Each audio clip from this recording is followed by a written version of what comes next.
Good morning दोस्तों। कैसे हैं आप लोग?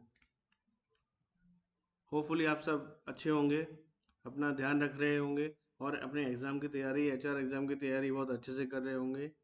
ओके। आज हम आपके सामने एक नया टॉपिक लेके आए हैं, वो है नेशनल पेंशन सिस्टम। काफ़ी लोगों ने हमको संपर्क किया था, हमसे बताया गया था हमको कि सर आप नेशनल पेंशन सिस्टम पे अपना एक पीपीटी, हमको एक प्रेजेंटेशन दीजिए। इसमें सब कुछ कवर होना चाहिए, जैसे वीडियो में सब कुछ कवर होना चाहिए नेशनल पेंशन की, कब आया वो और कब तक क्या रिटर्न देता है, कैसे प्रोसेस करना है उसको, उसके क्या बेनिफिट हैं इंडिविजुअल को।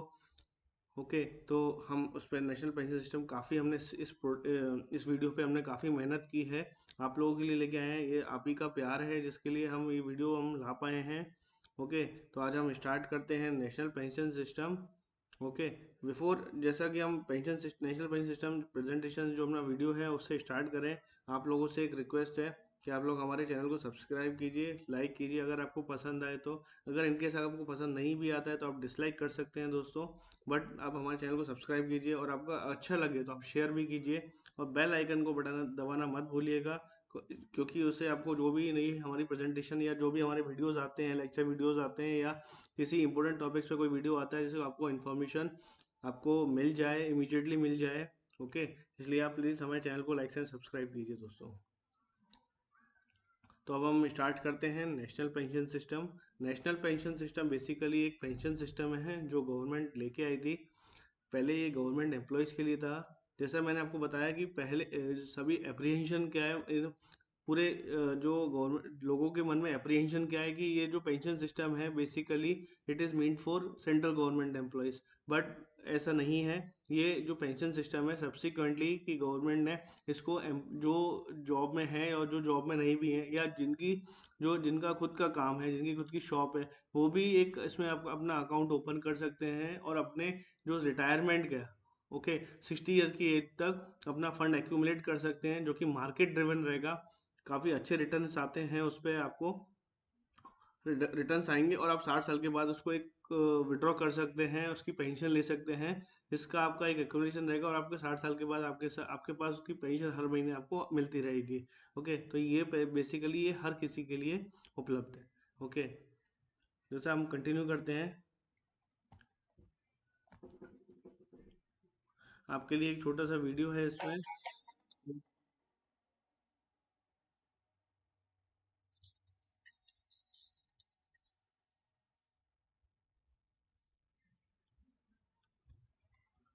ओके। सो जैसे कि मैंने आपको बताया कि what is national pension system. National pension system क्या है? It's a voluntary defined contribution retirement saving scheme. एक वॉलेंट्री स्कीम है, डिफाइंड कंट्रीब्यूशन है। आपको जितना अपना कंट्रीब्यूट करना है उतना आप कंट्रीब्यूट हर महीने या ईयरली वंस कर सकते हैं, जो कि आपकी बेसिकली रिटायरमेंट पर्पज से बना हुआ है। ओके। इसमें आपको हर महीने कंट्रीब्यूट करना, इसमें हर महीने इसमें पेंशन में पैसे डालना जरूरी नहीं होता है। आप साल में एक बार भी 1000 रुपये आपको मिनिमम डालना होता है जिससे आपका अकाउंट मेंटेन रहे। अगर आप साल में 1000 रुपये भी डालते हैं आपका अकाउंट मेंटेन रहेगा और आपका जो एक्यूमुलेशन है वो नेशनल पेंशन सिस्टम में इन्वेस्ट हो जाएगा और 60 साल के बाद आपको अपने पूरा पैसा जो भी आपका एक्यूमुलेट होगा या उसको निकाल सकते हैं या उसकी पेंशन ले सकते हैं, वो हम आगे कवर करेंगे दोस्तों। फिर NPS seeks to inculcate the habit of saving for retirement among the citizens. इससे एनपीएस के बारे में basically NPS government central government ने क्यों इंट्रोड्यूस किया है, आपको जैसे कि पता है कि गवर्नमेंट में पहले पेंशन मिलती थी। ओके। बट गवर्नमेंट ने अब वो पेंशन 2004 के बाद बंद कर दी। उसके बाद वो नेशनल पेंशन सिस्टम लेके आई है, even for central government employees और फॉर कॉर्पोरेट सेक्टर एम्प्लॉयज या प्राइवेट सेक्टर एम्प्लॉयज। उसके बाद सब्सिक्वेंटली वो पीएस बैंक्स में भी आ गया, जितने भी गवर्नमेंट बैंक्स हैं उसमें भी नेशनल पेंशन सिस्टम आ गया। देन उसके बाद गवर्नमेंट ने उसको ऑल इंडिया सिटीजन, मतलब सिटीजन जो भी हैं, सिटी इंडिया के जो भी सिटीजन हैं उनके लिए भी इंट्रोड्यूस कर दिया, वो भी अपना अकाउंट आप खुलवा सकते हैं। ओके। इसके बाद है कि जो आपका नेशनल पेंशन सिस्टम का जो फंड होता है वो वो एक्यूमुलेट हो जाता है। उसके लिए आपका नेशनल पेंशन सिस्टम ट्रस्ट बना हुआ है जो आपका पैसे का पूरा ध्यान रखता है और उनके थ्रू जितनी भी बैंक से अप्रूव्ड है, something 8 to 10 pension fund manager हैं जो आपका पैसा मार्केट में इन्वेस्ट करते हैं। पैसा भी आपको आप मॉनिटर कर सकते हैं कि आपको पैसा इक्विटी में आपको इन्वेस्ट करना है या कॉर्पोरेट बॉन्ड्स में इन्वेस्ट करना है या गवर्नमेंट सिक्योरिटीज में इन्वेस्ट करना है, वो सभी आपके हाथ में है दोस्तों। तो वो भी आप उसके हिसाब से अपने हिसाब से आप उसको मार्केट में इन्वेस्ट कर सकते हैं। एनपीएस जो है वो वेरी हाईली इफिशिएंट है और टेक्नोलॉजी ड्रिवन सिस्टम है। टेक्नोलॉजी इन द सेंस कि आप खुद से मॉनिटर करते हैं। आपने सपोज आपने अगर म्यूचुअल फंड लिया या एलआईसी लिया, तो आपने एलआईसी को पैसा दे दिया, उस पर आपको कितना रिटर्न आ रहा है कुछ आपको आइडिया नहीं है, वो पैसा कहाँ इन्वेस्ट हो रहा है कुछ आइडिया नहीं होता। सपोज आपने म्यूचुअल फंड लिया, म्यूचुअल फंड में भी आपने म्यूचुअल फंड में भी आपने पैसे को एक म्यूचुअल फंड ले लिया और पैसा हर महीने एसआईपी या लमसम में आपने म्यूचुअल फंड में पैसा आप दे रहे हैं, लेकिन अब वो पैसा बेसिकली किस किस में इन्वेस्ट हो रहा है, इक्विटी में जा रहा है, कहाँ जा रहा है, ज्यादा आपको आइडिया नहीं लग पाता। बट एनपीएस में आप खुद से मैनेज करते हैं, आपको पता रहता है कि आपका पैसा कहाँ पे है, कहाँ पे इन्वेस्ट हो रहा है, वो सब आपको पता रहता है। और ये पूरा टेक्नोलॉजी बेस्ड सिस्टम है। इसका ऐप भी है आपके पास, ऐप के थ्रू भी आप कर सकते हैं, और आप जो एनपीएस की वेबसाइट है उसके थ्रू भी आप इसको ऑपरेट कर सकते हैं। ओके, जो एनपीएस है बेसिकली वो पीएफआरडीए के थ्रू आया है। पीएफआरडीए गवर्नमेंट की बॉडी है, इसका फुल फॉर्म है pension fund regulatory and development authority. PFRDA इसका एक्ट बना हुआ है, पार्लियामेंट ने इसको पास किया हुआ है, उसी के अंडर में एनपीएस है। एनपीएस की पूरी देखरेख पीएफआरडीए की रिस्पॉन्सिबिलिटी है दोस्तों। और जो भी जितने भी जो इन्वेस्टमेंट नॉर्म्स है वो आपके बिल्कुल ट्रांसपेरेंट रहते हैं। जैसे कि आपने ऐसे आज पैसा इन्वेस्ट किया एनपीएस में, तो आप आज ही उसको देख सकते हैं कि आपका पैसा मार्केट में कितना लगा हुआ है और आज उसकी वैल्यू क्या है। बिकॉज एनपीएस चूंकि एक मार्केट ड्रिवन रिटर्न देता है हमको, तो इसलिए आपका आपका आपका जो रिटर्न होता है वो वेरी करता है मार्केट के हिसाब से। अगर मार्केट अप जाती है तो आपके रिटर्न भी अच्छे आते हैं, और मार्केट लो जाती है तो आपके रिटर्न्स भी कम हो जाते हैं। बट जनरली आपके जो ओवरऑल व्यू रहता है, काफी अच्छे रिटर्न आपको एनपीएस ने दिए हैं अभी तक। रिटर्न्स की हम चर्चा करेंगे, वो हम अगले नेक्स्ट स्लाइड में हम रिटर्न्स की भी चर्चा करेंगे, और हम बताएंगे कि एनपीएस से कैसे आप एनपीएस के थ्रू अपना अकाउंट भी ओपन कर सकते हैं। ओके, तो बेसिकली जैसे मैंने आपको बताया कि पहले जो एनपीएस जो गवर्नमेंट लेके आई थी वो केवल सेंट्रल गवर्नमेंट एम्प्लॉयज के लिए लेके आई थी। ओके, जो लेके आई थी जो सेंट्रल गवर्नमेंट एम्प्लॉयज जो 1 जनवरी 2004 के बाद अगर ज्वाइन किए हैं सेंट्रल गवर्नमेंट में, उनके लिए एनपीएस एप्लीकेबल है। और जो लोग जो 1 जनवरी 2004 से सेंट्रल गवर्नमेंट जॉब ज्वाइन किए थे, उनके लिए पुरानी वाली जो ओल्ड पेंशन स्कीम है वो एप्लीकेबल है। After 2004, 1 January 2004, National Pension System is applicable for new joinee. Okay, तो पहले सेंट्रल गवर्नमेंट जो लेके आई थी वो केवल सेंट्रल गवर्नमेंट एम्प्लॉयज के लिए ही लेके आई थी। उसके बाद क्या हुआ कि सेंट्रल गवर्नमेंट ने स्टेट गवर्नमेंट को भी रिकमेंड किया कि आप भी अपने स्टेट गवर्नमेंट के एम्प्लॉयज के लिए एनपीएस को ऑप्ट कर सकते हैं। उसके बाद सब्सिक्वेंटली वेरियस स्टेट गवर्नमेंट ने भी अपने एम्प्लॉयज के लिए एनपीएस को ऑप्ट किया। उसके बाद जैसे मैंने आपको बताया कि गवर्नमेंट ने ऑल सिटीजन ऑफ इंडिया, मतलब जो भी इंडिया के सिटीजन हैं उनके लिए भी वॉलंटरी बेसिस पे इसको अलाउ किया है 1 मई 2009 के बाद। तो अब जितने भी हमारे जो इंडियन सिटीजन है, वेदर वो गवर्नमेंट जॉब में है या प्राइवेट जॉब में है या उनका खुद का बिजनेस है, वो भी एक अपना अकाउंट खोल सकते हैं और एनपीएस में पैसा इन्वेस्ट कर सकते हैं। उसके बाद दोस्तों आता है कि एनपीएस आर्किटेक्चर, कि एनपीएस में कौन कौन लोग हैं, कौन कौन सी संस्था हैं, कौन कौन से बैंक्स हैं जिसके थ्रू हमारा पैसा प्रोसेस होता है या हम अकाउंट खुलवाते हैं, हम क्या करते हैं। ओके, तो फर्स्ट इसमें जो आता है वो आता है पीएफआरडीए। जैसे मैंने आपको बताया कि PFRDA is a government body, एक गवर्नमेंट की संस्था है जिसको पीएफआरडीए एक्ट पार्लियामेंट ने इसको पास किया हुआ है। ओके, पीएफआरडीए का फुल फॉर्म है pension fund regulatory and development authority. इसके अंडर एनपीएस है, सारी देखरेख एनपीएस का पीएफआरडीए करता है। सब कुछ एनपीएस का पीएफआरडीए ही देखता है। ओके, इसके बाद आता है NPS trust. Pension fund PFRDA ने एनपीएस ट्रस्ट बनाया है, जिसमें आपका सारा पैसा एनपीएस ट्रस्ट अपने पास रखता है। वो पूरा देखता है, मॉनिटर करता है, जो भी पीएफआरडीए ने गाइडलाइंस दी है उसके हिसाब से पैसा इन्वेस्ट हो रहा है नहीं हो रहा है, वो सब एनपीएस ट्रस्ट देखता है पूरा। इसके बाद आपका आता है एनएसडीएल। ये एक सेंट्रल रिकॉर्ड कीपिंग एजेंसी है, सीआरए हम लोग बोलते हैं इसको। इसमें क्या होता है कि आप लोग आपका जो भी डॉक्यूमेंटेशन होता है या जो डॉक्यूमेंटेशन या आप अपना ऑनलाइन ई एनपीएस के थ्रू अकाउंट ओपन करते हैं तो उसका जितना भी डेटाबेस होता है वो सब एनएसडीएल मेंटेन करता है। अगर इन केस फ्यूचर में कभी किसी को जरूरत पड़ती है कि आपने किसको नॉमिनी बनाया या आपने क्या लिया, तो वो सारे रिकॉर्ड्स आपके एनएसडीएल के पास रहते हैं। एनएसडीएल भी एक गवर्नमेंट संस्था है दोस्तों। इसके बाद दोस्तों आता है पेंशन फंड मैनेजर। जब आप अपना अकाउंट ओपन करते हैं तो आपको एक बैंक जो कि एनपीएस ट्रस्ट के थ्रू अप्रूव्ड है, सभी बैंकों को एनपीएस ट्रस्ट ने अप्रूवल नहीं दिया है, कुछ ही 8 to 10 बैंक्स है जिसको 8 to 10 बैंक्स है जिसको एनपीएस ट्रस्ट ने बेसिकली गवर्नमेंट ने अप्रूव्ड किया हुआ है। वही आपका जो पैसा है वो मार्केट में इन्वेस्ट कर सकते हैं। ओके, तो पेंशन फंड मैनेजर आपके बेसिकली बैंक्स होते हैं लाइक HDFC, ICICI, LIC। और चूंकि बैंक नहीं है बट इंश्योरेंस कंपनी को भी अलाउड किया हुआ है। 2-3 इंश्योरेंस कंपनी भी आपको उसमें दिख जाएंगी। SBI भी है, ICICI लोम्बार्ड है, आपका HDFC है। 8 to 10 बैंक है, उसके हम आगे मैं आपको बताऊंगा कि वो कौन कौन से 8 to 10 बैंक है जो आपका पैसा बेसिकली इन्वेस्ट करते हैं मार्केट। इसके बाद दोस्तों आता है आपका point of presence. Point of presence एक रहता है जिसके थ्रू प्रान जो आपका बेसिकली एनपीएस जो रहता है उसमें आपका एक प्रान नंबर आपको मिलता है। जैसे आपने आपने आधार नंबर सुना होगा, आधार कार्ड में आधार नंबर होता है, पैन कार्ड में पैन नंबर होता है। सिमिलरली आपको एक प्रान कार्ड मिलता है जिसमें आपका प्रान नंबर होता है। ओके, प्रान मतलब दैट इज PRAN। प्रान is permanent retirement account number. मैं फिर से एक बार रिपीट करता हूँ दोस्तों, परमानेंट रिटायरमेंट अकाउंट नंबर। ये एक 12 डिजिट का नंबर होता है, 12 डिजिट का नंबर होता है। ओके, ये हर किसी के लिए यूनिक होता है। जैसे आपका आधार नंबर यूनिक होता है, ओके, हर किसी के लिए अलग आधार नंबर होता है। सिमिलरली पैन कार्ड जो आपको होता है हर किसी के अलग होता है। Similarly in the same way आपका जो प्रान नंबर होता है वो भी एक 12 डिजिट का होता है और हर किसी के लिए अलग अलग होता है। ओके, तो इसमें आपको जब भी आप अपना अकाउंट खुलवाएंगे तो आपके पास एक प्रान नंबर होगा, उसी के थ्रू आपको पूरा ऑपरेट करने को मिलेगा। और फिर आते हैं subscriber. Subscriber in the sense कि जो एनपीएस के लिए सब्सक्राइब कर रहे हैं, या तो वो गवर्नमेंट एम्प्लॉय हो सकते हैं, प्राइवेट एम्प्लॉय, प्राइवेट जॉब वाले एम्प्लॉय हो सकते हैं, या वो सिटीजन हो सकते हैं, इनका खुद का बिजनेस है और जो एनपीएस में अपना इंटरेस्टेड है और जो अपना पैसा एनपीएस में अपना अकाउंट खुलवाया है और पैसा इन्वेस्ट कर रहे हैं। होपफुली आपको समझ में आ रहा होगा दोस्तों, मैं जो आपको समझाने की कोशिश कर रहा हूँ बहुत ही सिंपल तरीके से मैं आपको समझा रहा हूँ। एनपीएस के बारे में आपको कहीं देखने को नहीं मिलेगा ऐसा कि एनपीएस को इतने अच्छे तरीके से समझाया है किसी ने। तो बेसिकली दोस्तों अब उसके बाद आता है फीचर्स ऑफ एनपीएस कि एनपीएस के फीचर्स क्या क्या है। मतलब एनपीएस तो हमारा ठीक है, आपने एनपीएस गवर्नमेंट लेके आया, मार्केट में पैसा इन्वेस्ट होता है, वो सब अच्छी बात है।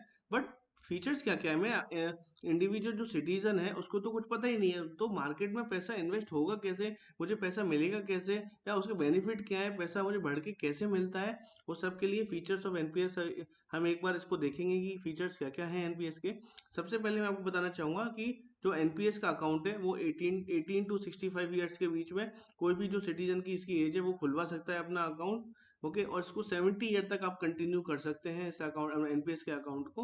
ओके, 60 तक आपका जो फंड होता है, जो अकाउंट है वो मेच्योर हो जाता है, उसको आप 70 तक कंटिन्यू करना चाहते हैं तो वो भी आप कर सकते हैं। ओके, उसके बाद सेकंड जो आपका इसमें रहता है वो रहता है कि आपका unique and portable PRAN number. जैसे मैंने आपको बताया कि हर किसी इंडिविजुअल को जो एनपीएस में अपना अकाउंट खुलवाता है उसको एक प्रान नंबर मिलता है, that is permanent retirement account number. Okay, वो हर किसी को अलग अलग मिलता है। ओके, उसके बाद दोस्तों फिर सेकंड इसका जो थर्ड जो बेनिफिट फीचर्स है वो है कि इसमें एनपीएस में बेसिकली आपके दो अकाउंट होते हैं। टीयर 1 अकाउंट होता है, टीयर 2 अकाउंट होते हैं।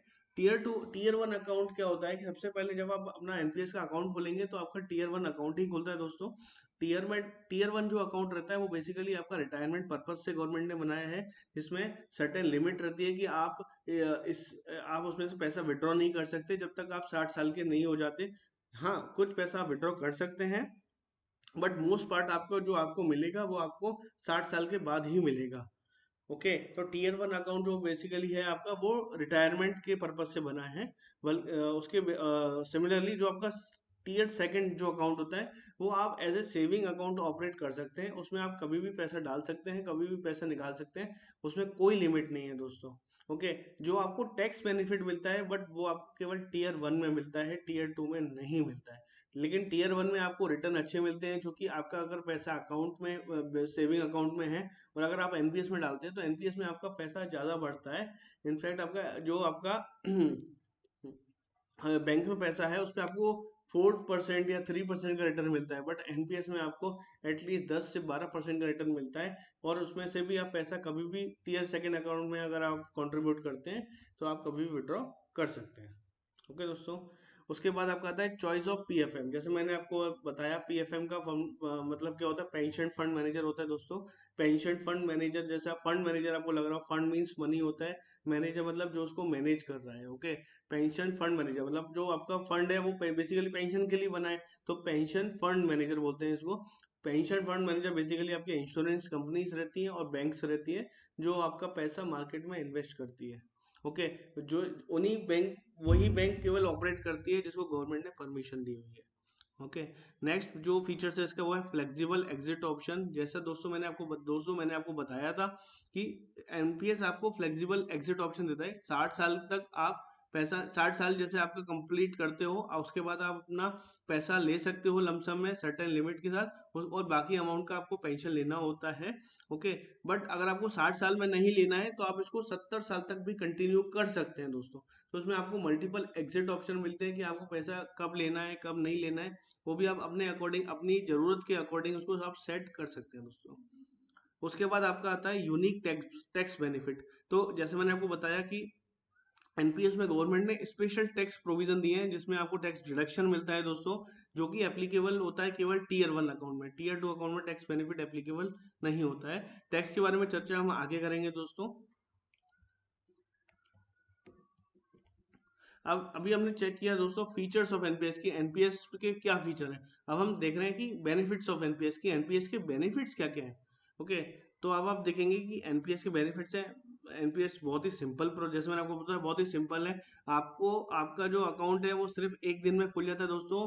पूरी प्रोसेस ऑनलाइन है, आपको कहीं नहीं जाना है, अपना सिस्टम को खोलना है, ई एनपीएस वेबसाइट पर जाना है, वहां पे आपको अपना अकाउंट खोलना है। ओके, ये भी हम आपको बताएंगे आगे अपने नेक्स्ट वीडियो में कि आपको अपना अकाउंट ई एनपीएस पे जाकर कैसे खोलना है दोस्तों। ओके, तो एनपीएस बहुत ही सिंपल है।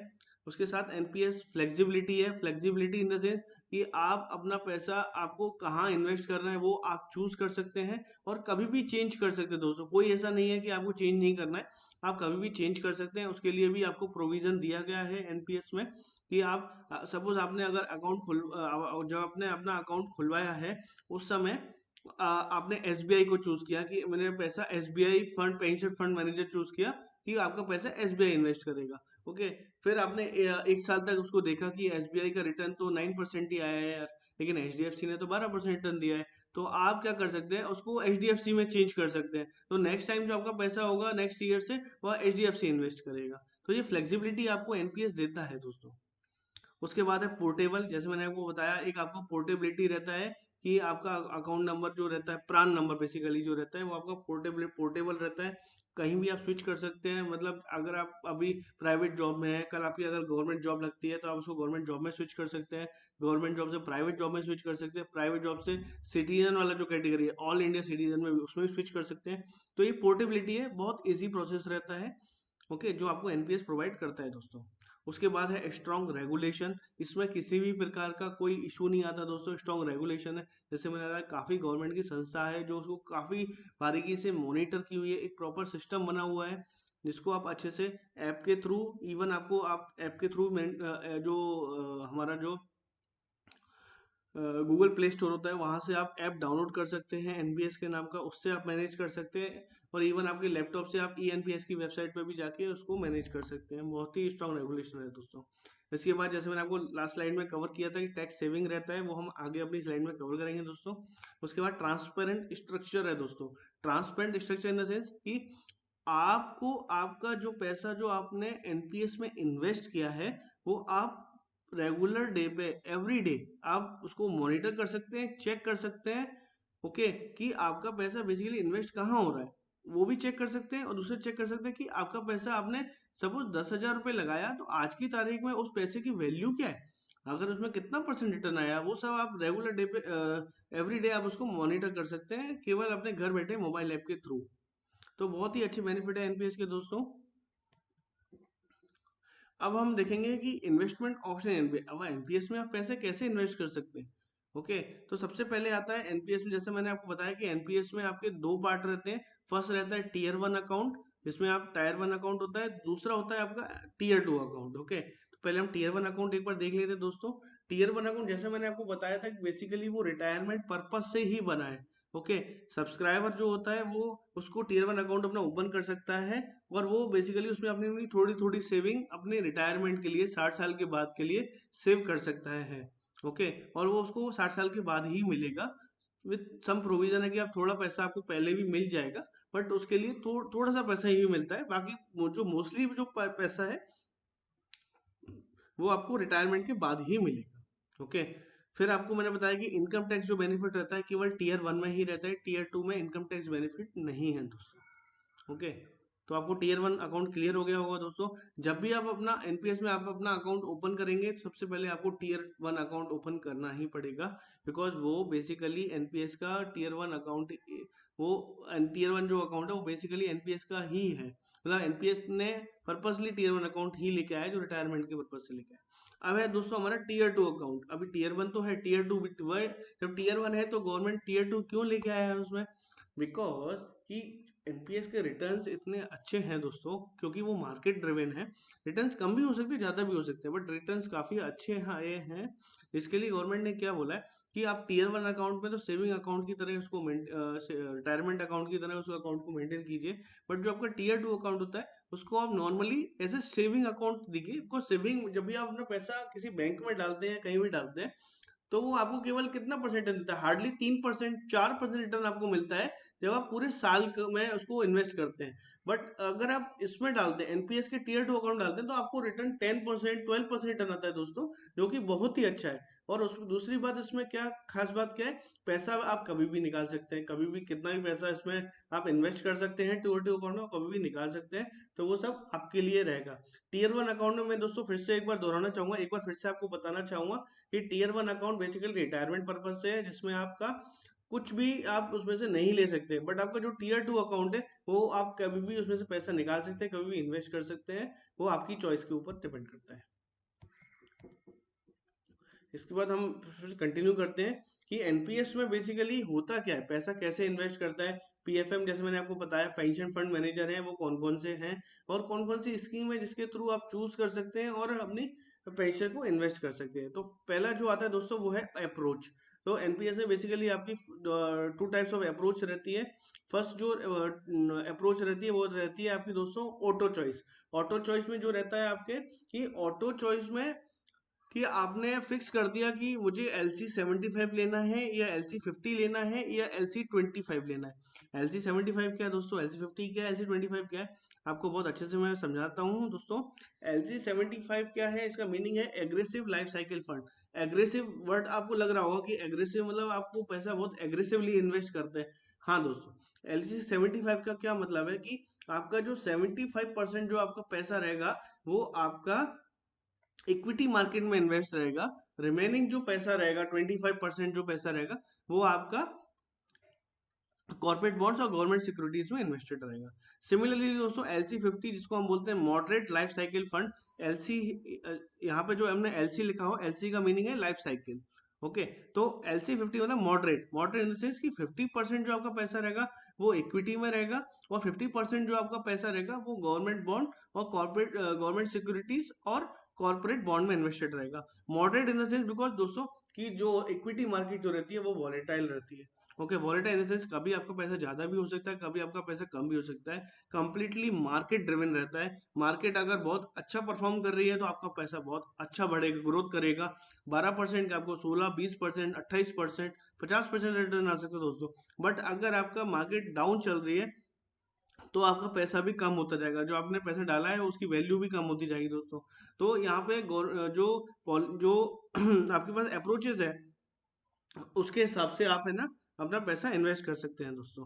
ओके, सिमिलरली LC25 में क्या रहता है दोस्तों कि जो आपका 25% जो आपका फंड रहता है वो आपका इक्विटी में रहता है दोस्तों, और बाकी जो 75% रहता है वो आपका कॉर्पोरेट बॉन्ड और गवर्नमेंट सिक्योरिटीज में रहता है दोस्तों।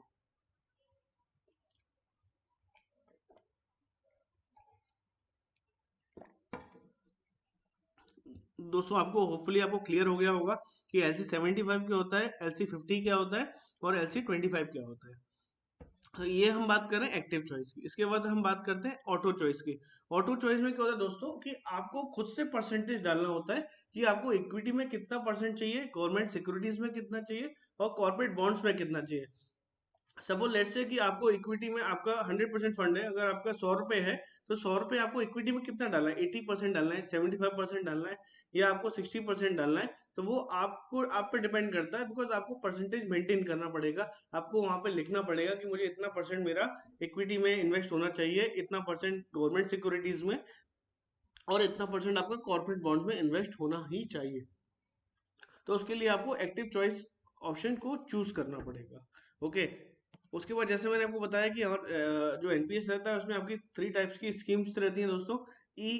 ईसीजी, आपने कभी सुना होगा, ईसीजी हट के रिगार्डिंग में सुना होगा कि आपका ईसीजी कराना है, ईसीजी कराना है। सिमिलरली यहाँ पे भी ईसीजी एक टर्म है। ईसीजी का मीनिंग होता है E for equity, C for corporate bonds and G for government securities. Okay, जैसे मैंने आपको बताया कि आपको अगर आप एक्टिव चॉइस लेते हैं तो आपको परसेंटेज अलोकेट करना पड़ता है कि इक्विटी में आपको कितना परसेंट इन्वेस्ट करना है, कॉर्पोरेट बॉन्ड्स में कितना परसेंट इन्वेस्ट करना है एंड गवर्नमेंट सिक्योरिटीज में कितना परसेंट इन्वेस्ट करना है दोस्तों। ओके, उसके बाद जैसे मैंने आपको बताया कि आपके पास पेंशन फंड मैनेजर की चॉइस रहती है कि सर गवर्नमेंट ने कुछ पेंशन फंड मैनेजर्स को अप्रूव किया हुआ है जो आपका पैसा मार्केट में इन्वेस्ट करते हैं दोस्तों। तो आपका जैसे आपके पास मैंने आपको बताया 8.8 पेंशन फंड मैनेजर्स हैं। फर्स्ट है आपका आईसीआईसीआई, इससे फर्स्ट कुछ नहीं है बट ये एट पेंशन फंड मैनेजर है। आईसीआईसीआई है, Kotak Mahindra, SBI pension fund, UTI retirement solution, HDFC pension pension management company limited, LIC pension fund, Reliance pension fund and Birla Sun Life pension fund दोस्तों। तो ये 8 पेंशन फंड मैनेजर हैं दोस्तों जो आपका पैसा मार्केट में इन्वेस्ट करते हैं।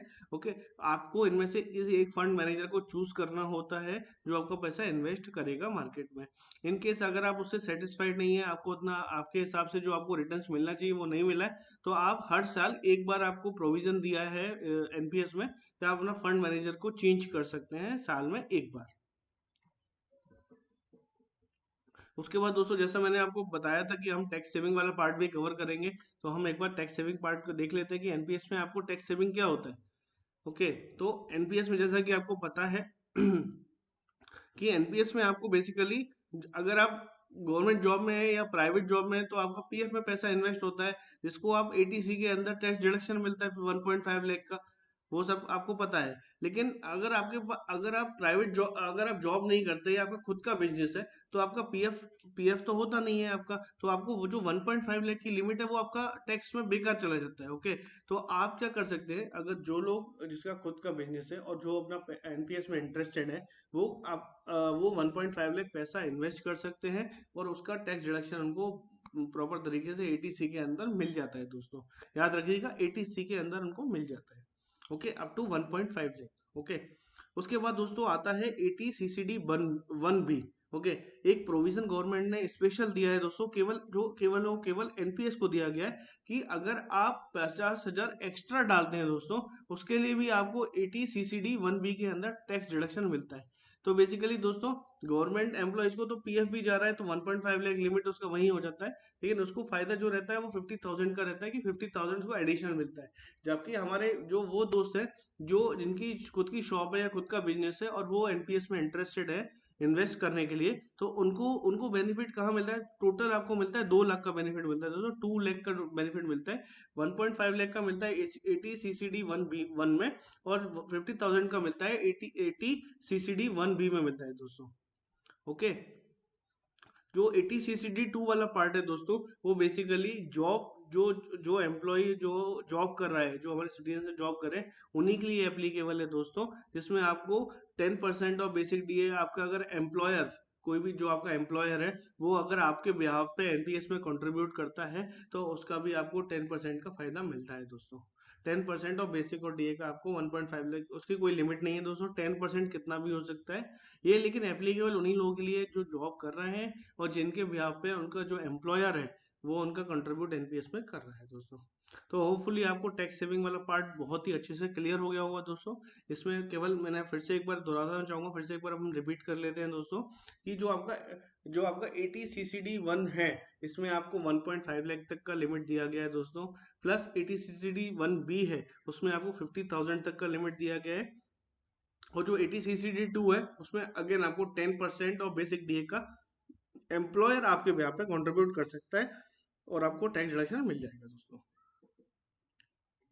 नेक्स्ट हम देखते हैं दोस्तों, नेक्स्ट क्या है, अभी आपने एनपीएस में पैसा तो इन्वेस्ट कर दिया, लेकिन अभी आपको पैसा निकालना कैसे है, क्या क्या प्रोविजंस है उसके, वो हम इस स्लाइड में कवर करेंगे दोस्तों। इसमें क्या है आपका, फर्स्ट हम देखते हैं प्री मैच्योर विड्रॉल। सपोज आपने एनपीएस का अपना अकाउंट ओपन किया और आपको 10 साल बाद आपको या 15 साल बाद जैसा लगा यार मेरे पास तो काफी अच्छा फंड इकट्ठा हो गया है, अभी मुझे एनपीएस में पैसा नहीं डालना है, या आपको ऐसा लग रहा है कि यार मेरे को अभी पैसा इन्वेस्ट करना ही नहीं है एनपीएस में, मैं तो अब इससे विड्रॉ अपना पूरा पैसा विड्रॉ करना चाहूंगा। तो दोस्तों इसमें आपको गवर्नमेंट ने प्रोविजंस क्या दिया हुआ है वो देख लेते हैं एक बार, कि गवर्नमेंट ने बोला है कि अगर आपको प्रीमेच्योर विड्रॉल करना है, मतलब प्रीमेच्योर विड्रॉल का मतलब है कि आप 60 साल के नहीं हुए, 60 साल से आपका पैसा पहले ही विड्रॉ करना चाहते हैं, तो उसके लिए आपको एटलीस्ट कि आपका जो एनपीएस का अकाउंट है वो 10 साल के लिए आपको ऑपरेट करना ही पड़ेगा दोस्तों। ओके, 10 साल के लिए आप ऑपरेट करते हैं, उसके बाद उसमें 10 साल को रहेगा, 10 साल का तो प्रोविजन है ही कि आपको 10 साल तो ऑपरेट करना है, लेकिन आपका जो फंड है तो उसमें क्या करना पड़ेगा आपको, उसका आपको जो कंपलसरी एन्युटी है, एन्युटी होता है दोस्तों कि आपको एक पेंशन, एक एन्युटी परचेस करना होता है जो कि आपको बैंक से के थ्रू करना होता है, एनपीएस के थ्रू ही होता है दोस्तों वो। तो किसी भी एक बैंक से थ्रू आपको एन्युटी लेना होता है, एन्युटी का मतलब जिसके आपको हर महीने 60 साल के बाद पेंशन आती है, हर महीने जो आपको पेंशन आती है उसको हम बोलते हैं एन्युटी परचेस करना। क्या बोलते हैं दोस्तों, एन्युटी परचेस करना। तो इस केस में क्या होगा कि आपको जो 80% जो भी आपकी वैल्यू होगी, सपोज आपका 1 लाख है तो 80% मतलब 80,000 का आपको एन्युटी लेना होगा दोस्तों, जिसके आपको पेंशन आएगी, और जो 20% मतलब 20,000 रुपये होगा वो आपके सेविंग अकाउंट में आप उसको ले सकते हैं दोस्तों, ट्रांसफर कर सकते हैं दोस्तों। ओके, लेकिन अगर आपका कॉर्पस 2.5 लाख से कम है, मान लीजिए अगर आपका कॉर्पस 2.5 लाख ही है या 2 लाख है, तो आपको पूरा विड्रॉल हो जाएगा दोस्तों। ओके, ओके, लेकिन ये बेसिकली आपका एप्लीकेबल रहेगा कि अगर आपका सपोज 2.5 लाख से ज्यादा है, 3 लाख हो गया, तो 3 लाख के केस में आप पूरा विड्रॉल तो कर नहीं सकते, तो 3 लाख का अगर 80% रहेगा वो आपको, उसके लिए आपको एन्युटी परचेस करना होगा जिससे आपको पेंशन मिलेगी, और 20% जो रहेगा वो आपके सेविंग अकाउंट में आ जाएगा दोस्तों। ओके, तो ये हो गया हमने प्री मैच्योर विड्रॉल, जो आप 60 साल से पहले विड्रॉल करना चाहते हैं जो लोग। अब हम बात करते हैं ऑन सुपर एनुएशन। सुपर एनुएशन मतलब 60 साल, जिसका 60 साल हो चुका है। ओके, जो 60 साल तक अपना अकाउंट मेंटेन करके रखा है, तो उस केस में क्या होगा कि उसका जो टोटल पैसा होगा, मान लीजिए उसके पास 5 लाख रुपए 60 साल में, तो 5 लाख का 60% वो विड्रॉ कर सकता है दोस्तों, वो बिल्कुल टैक्स फ्री रहता है। मतलब 5 लाख का 60% से 3 लाख रुपए उसको उसकी सेविंग अकाउंट में ट्रांसफर हो जाएगा दोस्तों, अगर वो चूज करता है तो, और वो भी विदाउट टैक्स फ्री, बिल्कुल कंप्लीटली टैक्स फ्री रहेगा दोस्तों। और जो 40% रहेगा, मतलब 2 लाख रुपए रहेगा, उसके लिए उसको एन्युटी परचेस करना होगा किसी भी बैंक से, इसके हर महीने उसको एक फिक्स पेंशन उसको हर महीने आती रहेगी दोस्तों। ओके, इसमें भी एक और चीज, एक प्रोविजन दिया हुआ है कि अगर आपका पैसा 5 लाख से कम है, ओके, तो आप उसको पूरा विड्रॉ कर सकते हैं। ओके, तो अगर 6 लाख पैसा है, 6 लाख रुपए है आपके अकाउंट में, तो 6 लाख में से आपको फिर क्या होगा, 6 लाख में से कि 60% आपको मिल जाएगा, और रिमेनिंग जो 40% रहेगा उसके आपको एन्युटी परचेस करना होगा, और आपको जिससे आपको मंथली पेंशन आपकी आती रहेगी। ओके, फिर अभी हम चेक करते हैं कि ये आपने कवर किया अभी दोस्तों, प्रीमेच्योर विड्रॉल किया, 60 साल से पहले आप विड्रॉ करते हैं। फिर हमने कवर किया कि ऑन सुपर एनुएशन 60 साल के अगर हो जाते हैं तब आप विड्रॉ करते हैं। फिर अभी हम कवर करेंगे कि डेथ, सपोज आपका अगर अकाउंट है एनपीएस में और किसी की अगर डेथ हो जाती है, अगर अनफॉर्चुनेट डेथ हो जाती है, ओके, तो उस केस में क्या होगा कि उनको अभी ऐसा तो नहीं लगेगा कि यार मेरा पैसा कहाँ गया या मेरे नॉमिनी को पैसा कैसे मिलेगा अभी। तो उस केस में क्या होगा, जो भी नॉमिनी होगा, जिसको आपने नॉमिनी बनाया है, ओके, उसको पूरा पैसा 100% जो उसका आपका जो एनपीएस में पैसा होगा वो उनकी सेविंग अकाउंट में ट्रांसफर कर दिया जाएगा दोस्तों। ओके, तो डेथ के केस में 100% पैसा आपके सेविंग अकाउंट में आ जाता है। ओके, इसमें आपको पेंशन, आपको फिर आपको जो आपकी नॉमिनी होगा उसको अलग से पेंशन लेनी होगी। इस केस में आपको 100% पैसा मिल जाएगा दोस्तों। तो होपफुली आपको जो एनपीएस से विड्रॉल होते हैं और जो एग्जिट कैसे करना होता है अच्छे से आपको कवर हो गया होगा दोस्तों। तो हम नेक्स्ट स्लाइड देखते हैं कि एनपीएस में आपको पार्शियल विड्रॉल कैसे होगा। अभी एनपीएस में आप बराबर कंट्रीब्यूट तो कर रहे हैं, लेकिन आपको अगर बीच में कुछ ऐसी रिक्वायरमेंट आ गई जिसमें आपको पैसे की जरूरत पड़ी है, ओके, तो आपको एनपीएस से विड्रॉ कैसे करना है। तो एनपीएस से उसके लिए भी एक कंडीशन है कि आपका जो अकाउंट है वो एटलीस्ट 3 साल के लिए आपने उसको ऑपरेट किया हो। ओके, और आप उसका 25% जितना भी आपने कंट्रीब्यूट किया है उसका 25% आप विड्रॉ कर सकते हैं एक बार में। ओके, तो हमने दो चीज पढ़ी है कि एटलीस्ट आपने 3 साल आपका अकाउंट एनपीएस का मेंटेन रहा हो। ओके, और टोटल एक्यूमुलेशन जितना भी आपका जो फंड है जो एनपीएस में आपने इन्वेस्ट किया हुआ है उसका 25% आप विड्रॉ कर सकते हैं। ओके, अब इसे पर्पस क्या होना चाहिए। हर किसी चीज के लिए तो विड्रॉ कर नहीं सकते। सपोज आपको घूमने जाना है या कुछ करना है या अब कुछ भी करना है, लेकिन उसके लिए तो गवर्नमेंट ने प्रोविजन दिया नहीं है। लेकिन क्या क्या प्रोविजन दिए, किसके रिगार्डिंग में आप विड्रॉ कर सकते हैं, वही है। फर्स्ट है कि हायर एजुकेशन, आपके बच्चों की हायर एजुकेशन, अगर आप उनको पढ़ा रहे हैं और आपको पैसे की जरूरत है तो आप विड्रॉ कर सकते हैं। सेकेंड है फिर फॉर मैरिज ऑफ हिज और चिल्ड्रन, कि आपके बच्चों की अगर शादी है फिर उसके लिए आप विड्रॉ कर सकते हैं। फिर है फॉर परचेज और कंस्ट्रक्शन ऑफ रेसिडेंशियल हाउस और फ्लैट, तो आपको अगर घर खरीदना है या कंस्ट्रक्शन कराना है तो उसके लिए आप विड्रॉ कर सकते हैं। फिर है for treatment of specified illness, अगर कोई बीमारी हो जाती है आपको बीमारी हो जाती है, आपके डिपेंडेंट को कोई बीमारी हो जाती है, तो आप उसकी उनकी जो उनका जो हॉस्पिटल का जो भी इलनेस है उसके पर ट्रीटमेंट के लिए भी आप पैसा विड्रॉ कर सकते हैं। ओके, इसकी फ्रिक्वेंसी क्या रहेगी दोस्तों, maximum 3 times during entire tenure. Entire tenure जब तक आप 60 साल तक इसको चला रहे हैं उस दौरान आप उसको 3 बार आपको उसको विड्रॉ कर सकते हो। 3 बार आप 25-25% करके पैसा ले सकते हैं। ओके दोस्तों, तो आपको समझ में आया होगा कि पार्शियल विड्रॉल एनपीएस से कैसे होता है और किस पर्पस के लिए होता है और कितनी बार आप पार्शियल विड्रॉल कर सकते हैं। ओके, अभी अभी मैं आपको ये नेक्स्ट स्लाइड, ये जो स्लाइड है इसमें मैं आपको कवर करता हूँ कि आप अगर एग्जिट करते हैं 60 साल पे, जैसे मैं आपको पहले भी बता चुका हूँ पिछली स्लाइड्स में, कि इस स्लाइड में भी आपको मैं यही बताने वाला हूँ कि अगर आप 60 साल में विड्रॉ करते हैं पैसा तो आपको कितने की एन्युटी लेना है और कितना आपको लमसम पैसा आपकी सेविंग अकाउंट में आ जाएगा। तो सपोज जैसे आप देख पा रहे हैं कि टोटल कॉर्पस 60 लाख है, अभी आपने 60 लाख आपका एनपीएस में इन्वेस्टेड है, तो 60 लाख का 60% आपको लमसम मिल जाएगा दोस्तों। ओके, दैट मीन्स कि 36 लाख रुपए, 36 लाख आपको लमसम मिल जाएगा मैक्सिमम, और 40% जो रहेगा आपका अमाउंट, रिमेनिंग अमाउंट रहेगा, दैट इज 24 लाख, वो आपको पेंशन के लिए यूटिलाइज करना होगा, जिसको आपको हर महीने एक फिक्स पेंशन आती रहेगी दोस्तों। इसमें आपने कंडीशन क्या है कि 60% जो है वो मैक्सिमम है, आप इसको जीरो भी कर सकते हैं। सपोज आपको लमसम पैसा नहीं चाहिए, आपको चाहिए कि मेरे को जितना भी पैसा है, मतलब 60 लाख रुपए अगर आपके पास है तो पूरे 60 लाख की पेंशन है, तो पेंशन आपको ज्यादा आएगी दोस्तों। तो अगर आपको चाहिए कि आपको 60 लाख की पेंशन है तो भी आपको पूरे की पेंशन आ सकती है। आपको लमसम अमाउंट जीरो करना होगा और पेंशन को 100% करना होगा, लेकिन मिनिमम आपको 40% का पेंशन तो लेना कंपलसरी है। होपफुली दोस्तों समझ में आ गया होगा आपको कि 40% लोग 40% अमाउंट की पेंशन लेना कंपलसरी है, और जो आपका 60% है वो मैक्सिमम है। मैक्सिमम उतना ही आप लमसम अमाउंट विड्रॉ कर सकते हो, उससे ज्यादा नहीं कर सकते, लेकिन उसको आप कम कर सकते हैं। मैक्सिमम है, मिनिमम की कोई लिमिट नहीं, मिनिमम आप जीरो भी कर सकते हैं उसको। बट पेंशन के केस में क्या है, आपको 40% का लेना ही है मिनिमम, और मैक्सिमम आप 100% का भी पेंशन ले सकते हैं। ये बहुत इंपॉर्टेंट प्रोविजन है दोस्तों, इसको ध्यान रखिएगा। अब जैसे मैंने आपको बताया कि एनपीएस का रिटर्न्स कैसे आता है। ओके, तो हमने एनपीएस की वेबसाइट पे सर्च किया, काफी सर्च किया एनपीएस की वेबसाइट पे, तो हमको पता पड़ा कि एनपीएस के रिटर्न्स कैसे कैसे कितने कितने रिटर्न्स अभी तक आए हैं। तो अभी कुछ जो हमारे लास्ट 2 इयर्स थे वो कोरोना की वजह से इफेक्टिव हुए, जिसमें जो मार्केट थी वो काफी वॉलेटाइल थी। पहले कभी एकदम कम हो गई, फिर जब जैसे ही कोरोना केसेस कम हुए, ओके, कोविड केसेस थोड़े से कम हुए, मार्केट ने थोड़ा सा मूवमेंट दिखाया, ओके, फिर अच्छा हुआ, फिर सेकंड लेयर आ गई, फिर मार्केट फिर डाउन हो गई, ओके, तो ये जो दो दो जो लास्ट 2 ईयर्स है इसको हम कंसीडर नहीं करते हैं दोस्तों, बट चूंकि returns last 3 year last 4 year ऐसे ही अवेलेबल है तो हम आपके लिए लेके आए हैं दोस्तों। जैसा कि हम इससे समझ पा रहे हैं कि इक्विटी, जैसे मैंने आपको बताया, स्कीम 3 स्कीम होती हैं दोस्तों जो गवर्नमेंट दी है, इक्विटी, कॉर्पोरेट बॉन्ड्स और गवर्नमेंट सिक्योरिटीज। ओके, तो जो आपका इक्विटी रहता है, इक्विटी में आपका जैसा होता है वो मार्केट ड्रिवन रहता है। ओके, तो मार्केट ड्रिवन देखिए फर्स्ट ईयर में 33.72%, अगर अगर आपने पूरा पैसा इक्विटी में इन्वेस्ट किया तो आपको 33.72% रिटर्न आता है फर्स्ट ईयर का।